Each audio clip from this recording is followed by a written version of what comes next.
Jen, love. How are you, my friend? It's been a time. It's been a time. It's been a time. We had big ambitions, and we still have big ambitions for the launch of the Fundraisers Book Club. But then, I don't know about you, Mark, but I took the summer off reading fundraising books and focused only on reading trashy novels, and it was a wonderful decision.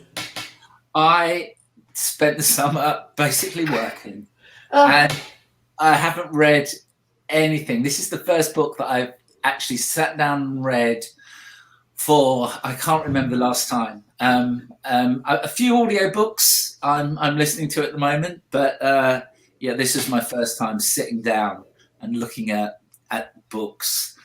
So yeah, slightly zen, a little bit relaxing to actually look at words on paper rather than screen. But yes, I'm glad to be back.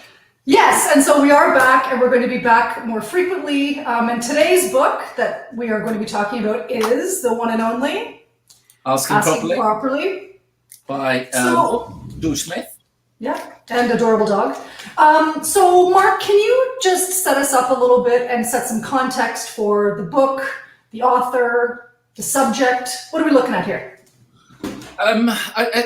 There are two great British fundraising books of the late 20th century, and this is one of them. Asking Properly. George Smith ran a very successful fundraising agency in London called Smith Bundy, and which eventually became Smith Bundy Carlson, I think. And he was involved with so many like British fundraisers from that period. Derek Humphreys worked there. You know, he was very close to Ken Burnett, and so you know there was so many things that George did. Obviously, 1996. It's what 24 years ago, so almost of a different era. But there are so many things in here that are relevant. And George has, you know, in this book has really summed up his knowledge at that point, but really focused on DM. So yes. Old school DM. So this is very much about mailing packs. It's about press ads. It's about telephone. But alongside that, there's a huge amount in here which is about what donors want, what donors need, and how we can engage with them. So it's very strong on direct response stuff. I don't think there's much mention of using digital in there at all. But I wouldn't think so. But there are so many points that are relevant today. And when I went through it and I reread it, obviously after using it constantly, it was one of those points where I had enough little wow moments in there to say, oh God, yes, I must remember doing that. Okay, so I want to talk about implementing the book in a bit, and I want to talk about that quite a bit. But well, first thing I want to ask, which actually gives good context, is right in the introduction, he says, this is inevitably a British book. As somebody who not only is British, but also does work around the world, would you agree that this is an inevitably British book, or do you think that the lessons and some of the things that George was sharing represent some pretty universal things? I mean, I know he talks quite a bit about collaborations internationally, including with Canada's own, very own, my old boss and friend, Steve Thomas. Do you think of this as a British book, or do you think of this as an excellent fundraising book? It's an excellent fundraising book. It's divided into sort of like 3 sections, I think, but the beginning section, which is all about the strategic underpinning of why people give, I think is one of the strongest representations of that I've seen. George was a great writer. So he was a writer first and foremost. And because of that, it's incredibly easy to read. Yes, agreed. Totally agree. he packs it full of great little stories. Mm-hmm. And those opening, I don't know how many pages, maybe the opening 15, 20% of the book is a really great strategic grounding in why people give, what they're looking for, and what are some of the problems that fundraisers were trying to deal with 25 years ago that, surprise to surprise, we're still dealing with today. It is a bit of a compass. I think the start of the book does really set the stage really well around why donors give, what they want. So recap that for us, Mark. What did he say about that back then? And what do you think has changed and not changed? I think very little has changed, really. So if he had 5 reasons that he highlighted that look at why people give. And at Blue Frog, we take a needs-based approach to fundraising.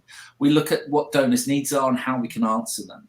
Mm-hmm. And it's surprising, how close this is in terms of need states. And he talks about donor needs probably more than anyone else that I've read. And he divides it up into 5 different areas. And I do have some notes here, so I apologise if I'm looking away from the screen. But he kicks off by talking about, that we give for religious or political reasons. Mm-hmm. He was very heavily involved with the Labour Party in the UK. And so he talks about giving as a means to demonstrate your political beliefs, but also religious beliefs. And really interesting, considering what we talk about today, he writes about privilege. He's writing about privilege in 1996, that his giving is an admission of gratitude about how well he has done, and a recognition that others aren't in his shoes. So he talks about that, and I think that's very relevant today. He talks about social pressure and convention, to fit in what others are doing, social responsibility, doing something about matters that concern us, and also talking about, and he really emphasizes this, emotion, that fundraising will not work without that emotional component. And there's a lovely little section, because I sometimes have a little concern about this, that we often beat ourselves up for, however you want to talk about it, poverty porn, distressing images. And he talks, in 1996 about how that wasn't really happening then. Mm-hmm. And he talks about, who's been interviewed, I think, by a BBC journalist, referencing, Oxfam ads or ActionAid ads, and saying, look, these people that were showing these ads are not starving. Yeah. And the response from the journalist was, yes, but people think they are. And it's something that I think today that so many of the development agencies just wouldn't go back and wouldn't use that sort of imagery. Well, and so as you know me well enough to know that, of course, I zero in on the emotional stuff in this book too, right? And I mean, George is famous for saying fundraising is an emotional business, always has been, always will be. What I didn't remember until I went back through this book for the purpose of this conversation today was that he actually even, and speaking to exactly what you're saying about what we now call poverty porn, he actually makes quite a distinction between emotion and pity.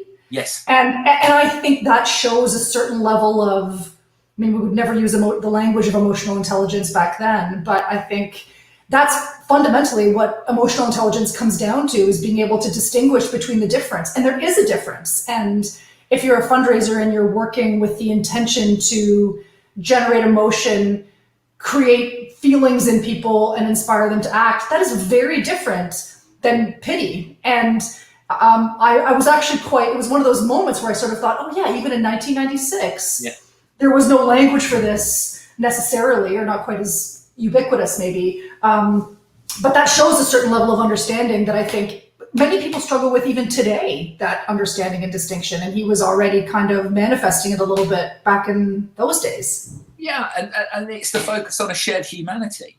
Yeah. That that he's really talking about there, that by building a connection between one person and another, it's not necessarily down to, oh my God, I feel terribly sorry for that person. Yeah. It's about, as he's talking about privilege, I can do something about that. Yeah. So much of this book is about empowerment, the desire to achieve something. And achieving something worthwhile, and that's a strand that I think runs through pretty much every section of this book. He talks a lot about the offer, about what we're offering people, not the ask, the offer, and I think that's an important point to emphasize. And that's why I think this book, should be read today. That there is so much about this which is absolutely relevant to the position we're fundraising in now. I agree. I completely agree with everything you just said. And I think the thing about the offer, I want to talk a little bit about offers, because I think, there are John Lepp, my fellow agent, he's always banging on about offers, and I'm always banging on about stories. And ultimately, the best fundraising art and science will have both. And that the story sort of amplifies the offer, and the offer answers the question of what can I do now to the story. But there's quite a school of thought around, if you had to rank those, offer or story, what would you do? And I will always go team story. John will always go team offer, and then we kind of battle until we figure it out. What do you think? Where would you rank offer versus story in a head-to-head combat? Well, I think it's one of the points that he raises within that book. He talks about the 4 points of leverage, or the 5 points of leverage. He says 4 or 5, and he actually puts them in order that he's got there. And so number 1 is the audience. You've got to go for people who care, and then he talks about the offer. So it's the offer that comes second. Then he talks about the format of the pack, and then finally how you deliver that creative execution, which is very much the story. And then finally adds timing. So for George, it's down to the offer. But this was at a time, and don't forget, one of the things he talks about in this book an awful lot is creating new products. In 1996, fundraising was, give me £15. Right. And so he's talking about... You say, let's change that conversation. Yeah, he's talking about sponsor a child, become a WWF Guardian, become a member of Greenpeace Frontline. So, that's what he's looking at, rather than, what everyone else was doing at that time was literally saying, here, give me £15, which was getting dull. And there are a couple of, towards it gets to the end of the book, and we'll come back to this in a bit, I think, but one thing that I jumped out to me very obviously was, I think it was in chapter 10 is a note I have here. He starts by admitting that he was wrong about the telephone. Yeah. Well, and says, I thought that the British public would be too sensitive and too, private and kind of worried about this, and it would never work. I was wrong. But here are the rules of engagement. Here's how it should be used. And here's why the phone is great. And here's why the phone stinks. And I actually think that could probably be extrapolated if George were still with us. I wonder what he would say about face-to-face fundraising, regardless of the pandemic, about digital fundraising, and the importance of having still all those things, audience, offer, they all still come into play. And it would be fascinating to see or hear what he would think about that now, because you can tell from reading the book that, like the most thoughtful and emotionally intelligent people in our sector, he's a forever learner. You can tell by the way he writes that he's prepared to have his views challenged. He's prepared to look at other evidence. He's prepared to consider other points of view, and then intelligently and thoughtfully change his opinion. What do you think he would think of the current state of fundraising? What do you think he would say? I don't know. It's weird. Like, one of the things that he obviously talks a lot about in the book is really respect for the donor. Yes. There's a lot of donor love that he has there. The fact that that a lot of what he's criticizing is when people are just put into a machine. Yes. So they give their first gift, and then they're going to receive another 6 or 12 mailings or whatever, and you're going to get that until you don't become profitable. Mm-hmm. And so I think in terms of today, and he does make a few predictions in terms of what I think he'd value about today is, particularly in the UK, that we have focused a little more, particularly since GDPR over here, on being far more appropriate, with our donors and listening to them, and trying to give them a level of control. Like, one of the key points he talks about in the offer section actually is asking when people, and he's referring to not Brighton Gardens, one of Ken's ones. Oh, Barton Villages. Barton Village, yeah. Classic. And he gives that simple offer. How often do you want us to get in touch with you each year? Yeah. And whenever you speak to donors, and we do a ton of research, if you're a cause like a healthcare cause, people will often say, look, I only ever give to you in June. Why do you send me 7 packs a year?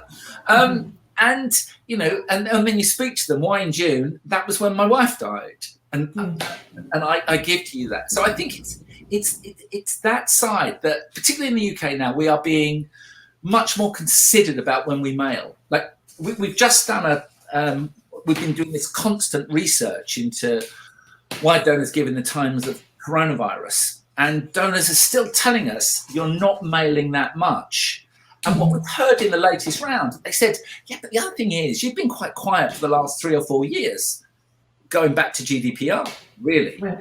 And it changed how we mailed. So I think he would value that. I think he would value that there's that we're having a more considered approach about who we ask and what we ask for at the moment.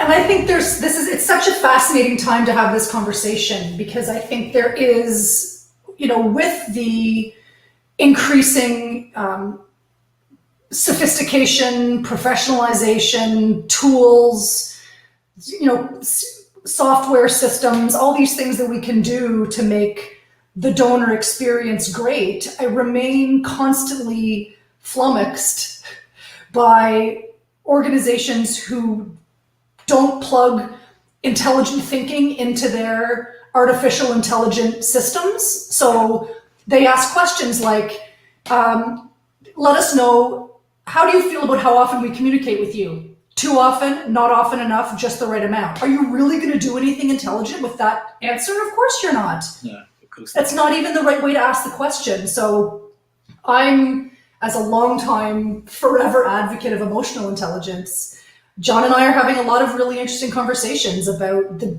our reliance on artificial intelligence to help us make what can be better decisions about who to ask and when and what their interests are. We have a boatload of data on everyone that we could possibly want, but we put shit into the artificial intelligence machine. What comes out is shitty artificial intelligence. Mm-hmm. And I think that there's this spectrum of ways in which we can talk about this in thoughtful and intelligent ways. And George seemed to really have a sense of that, even in 1996, to say things like, John quotes it in some of his presentations that, so much of fundraising is so formulaic that even the little bit of creativity or interest or intrigue really stands out. And so if what we're doing is following the same techniques and literally going through the same protocols, we're going to end up with terrible artificial intelligence. It's just such a weird time to be considering this, I think. Yeah, one of the points that when George talks about this, there's a hashtag going around on Twitter at the moment, which is something like "No More Gurus" or "No Gurus." Mm-hmm. Mm-hmm. And he talks about this again, 1996, and he's talking about being at the IFC, and he was giving a presentation, and someone put their hand up and saying, "You're contradicting yourself, George. You didn't say this 5 years ago." And his response was, "Things have changed, and if you ask me now, should I do 4 pages or 2 pages? Should I do red as a second color? Should I have a photo on my letter?" In 1996, he's saying, I don't know. I don't know. It depends. Yeah. It depends. It depends. And I think that's an important point as well, that there is not, you can't get something off the shelf that just says you should be mailing this many times a year. This is what you should be saying. This is what you can expect to receive in response. You know, benchmarking. You know, I think it was our very last book that we spoke about, Donor Cares. You know, within that it said, you know, benchmarking is a little bit crazy because what are you comparing yourself against? It can either make you complacent or it can either make you feel depressed. And I think George is saying a similar thing here. Focus on your supporters and look at how they want to support you. So let's talk a little bit about the Mark that read this book 24 years ago or whatever, and the Mark that reread this book now. How has the way you implement what George said, how has that changed?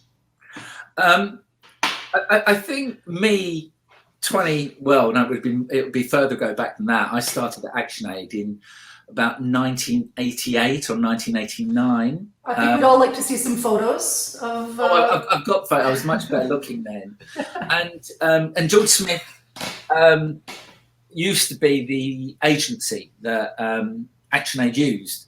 He recently. Oh, so he was a guru to you at the time. Well, no, I never really worked with him. But I had loads of the stuff there that I could read through. And then obviously the book came out in 96. But I think the key point for me that I found was I didn't know enough to use it. And I think that's one of the problems with learning anything from a book. That you just look at it, there's just so much information there that you don't know what to suck out from it. And you know, I think that, you know, reading a book as somebody many years ago was very experienced. It's almost like you're just taking a sentiment away. And if that sentiment is treat donors with respect, that's probably the element that I took. But the key thing that that I took from George from ActionAid really was treating donors with that level of respect and not pushing them through a machine, trying to give them some level. But their own journey.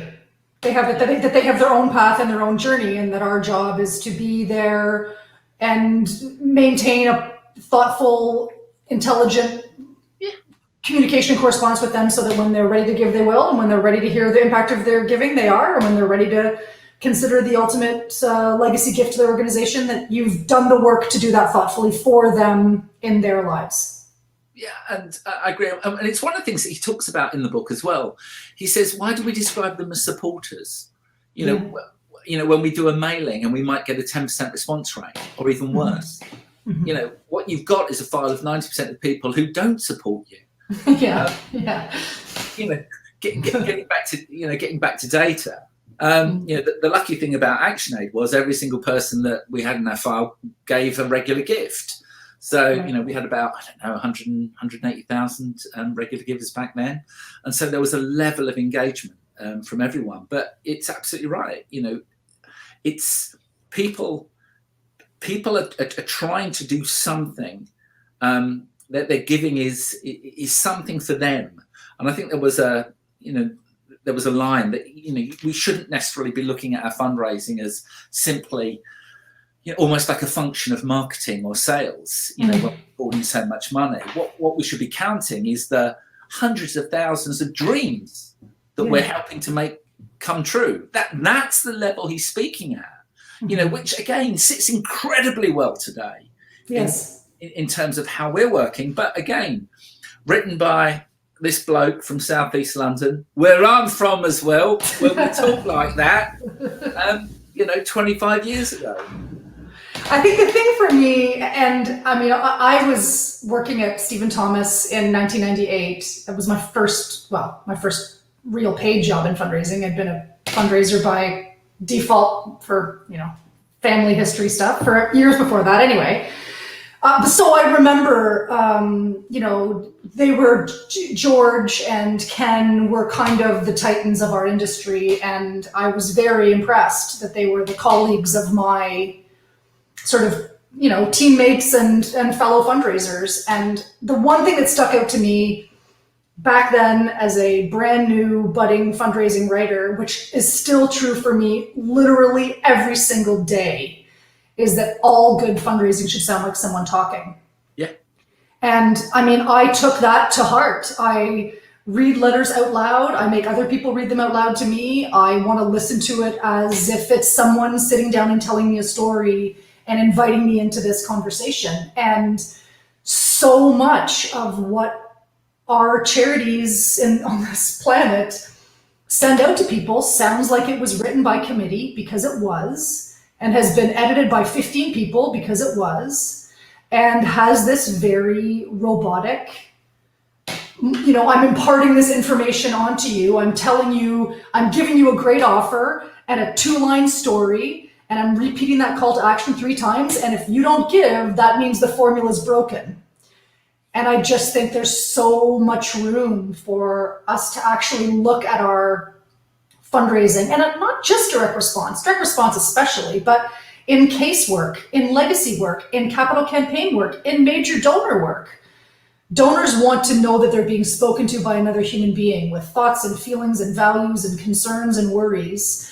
And this sanitized robotic language that too many organizations use is it's not only dull, but it's ineffective. And I'd agree. And if you dig in deep into the book, you might not have picked up on this. He had a term for it. Ooh, I didn't pick up on it. Tell me the term. He has a term. He calls it auto blag. Auto bluff. Yeah, auto blag. Auto blag. And I don't know. You use the term blag in. No, I actually read that this morning. I'm like, what the hell's a blag? So fill me in, South London. It's another South London term. That is blag. And I'm just trying to think. What do we mean by blag? It's almost like conning someone. Okay. So if you're blagging, you're sort of lying. You're bragging. It's a combination maybe of brag and lie, and it's you're on the blag. So you're trying to get something cheap. Spinning a line to try and do a deal. That's blag. So auto blag is this computerized system.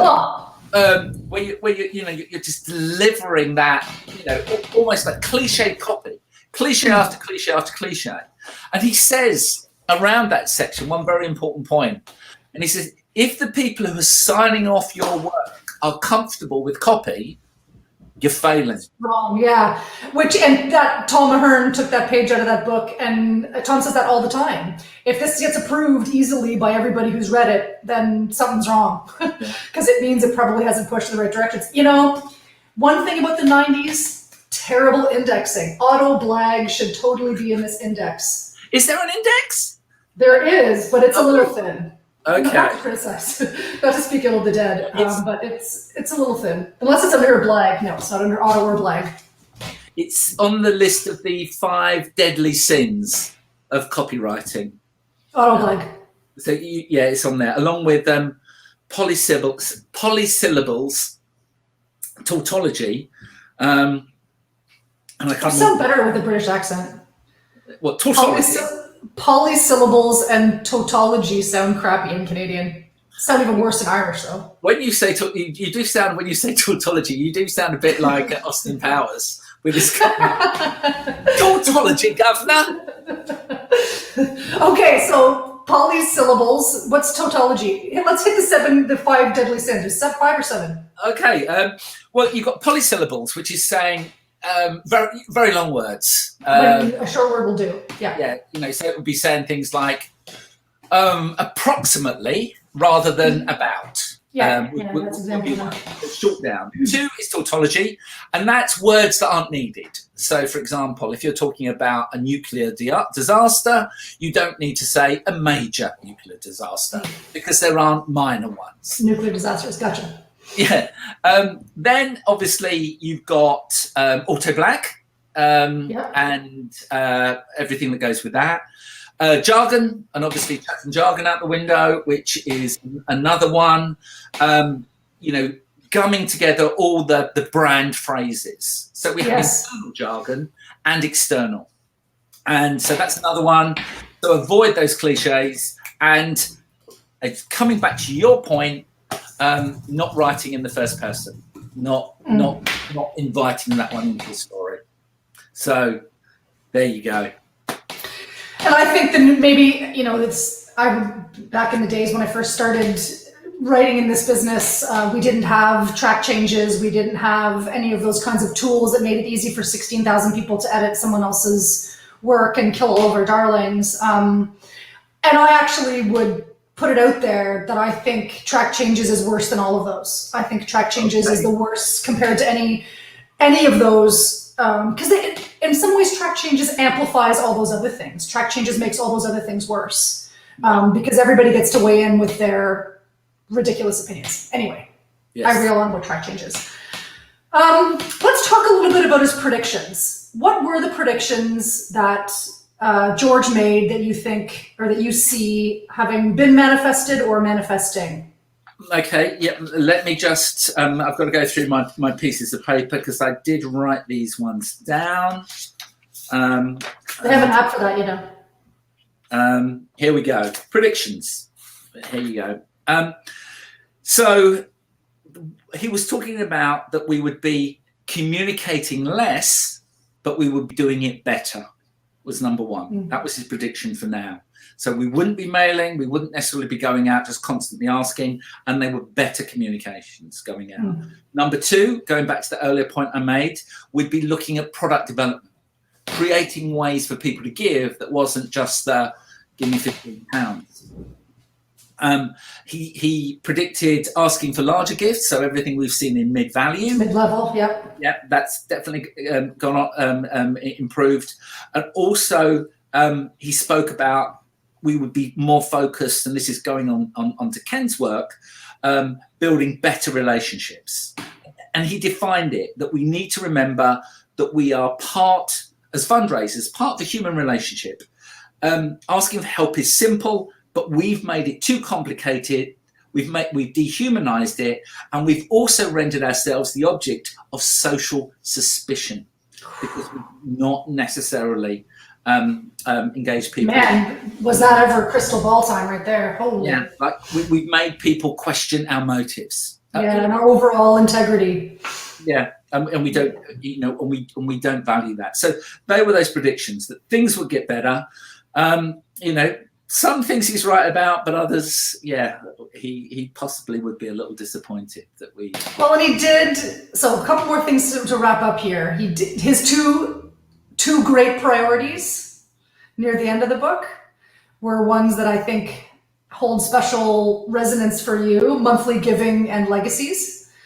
Certainly, if there's a lesson to be had today, isn't it the same? That two great priorities for every good annual fundraising program, direct response program, should have at its backbone monthly giving and legacies?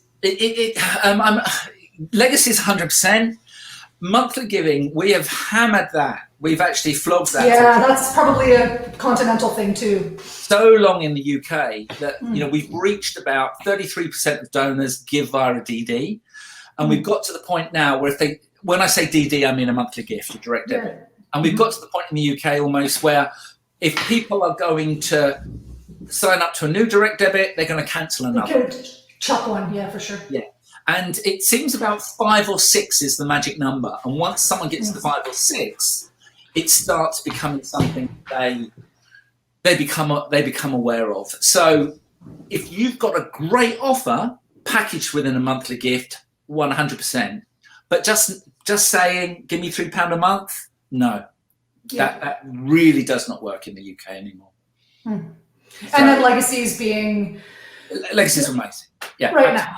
I mean, and this is very COVID relevant too. We know in Canada, in the UK, and from your research around the world too, that their legacy interest in will writing and legacy reflections is going up, and charities are getting an increase in the number of donors who are saying, I'd like more information, tell me more, or just saying, I've finally done the step, I took action to actually put you in my will, and so that's all happening now. So right now is that time, if there ever has been. Yeah, and the potential is massive. In the UK, I think in the last broad survey, 41% of people said, yes, I would consider leaving a gift to a charity in my will. And the number of people who actually do at the end of the day, it's 5 or 6%. So, yeah. So there's, I mean, massive. Yeah, lots of work to be done there. Okay, so I want to just read, and this is like a little bit of story time. I just want to read the last little bit of this book. Oh, let me get myself comfortable then. Because I think it's so beautiful, and don't make fun of me for needing to adjust my glasses, but that's what happens when I have to adjust mine, don't worry. Embarrassing. Okay, so what this says is you need to believe passionately in what you're doing if you were to fundraise successfully, to carry on caring about good and evil, about need and ugliness, about the dream by which we can make things better. For this book may have helped you to write or construct offers or think more positively about legacies and committed giving, but I cannot teach you to care, and nothing I have said is more important than that. Yeah, great line, great end line. And I think that so speaks to this, 2020 meme of, I can't tell you why it's important to care about people. Yeah. And that's not just true in our sector, that's true in our politics, it's true in our systems, it's true in the ways in which we're all responding and adapting to our world. And I just think that was that moved me. Yeah. And 25 years ago, and stuff like that, if we saw that written today, that sounds, very fresh and absolutely up to what, so many of us are involved in. It is, fundraising is weird. It's not just a career. There is that underpinning, which is about wanting to make, to be daily, involved on a daily basis in making the world a better place, and find that, so common amongst us in terms of what we do. So yes, possibly one of the best sort of closing lines in a fundraising book you're ever going to read. Agreed. I agree. I could not agree with you more. Okay. Anything else, Mark? Any questions I didn't ask? Anything you must say about George Smith before we wrap up and announce exciting news? One final point that I would, and I know Simon's probably getting a bit sort of frightened that I'm still chatting away here. But there was one part that he said about how to approve creative work. And I think that we should possibly share that. All right, let's hear it. So George obviously ran an agency and had to deal with a lot of client comments. So this does almost go back to your point about track changes. How should I approve creative work? Number one, quickly. Don't agonize.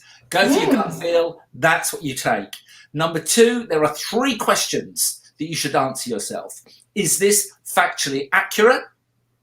Does it answer the brief? And does it meet budget? If it's yes to all those, let the pack go. Let the ad go. All right. Those are not my 3 questions, but I'll defer to George on this one. Okay. That's what I like. That's fantastic. Okay. So, new book.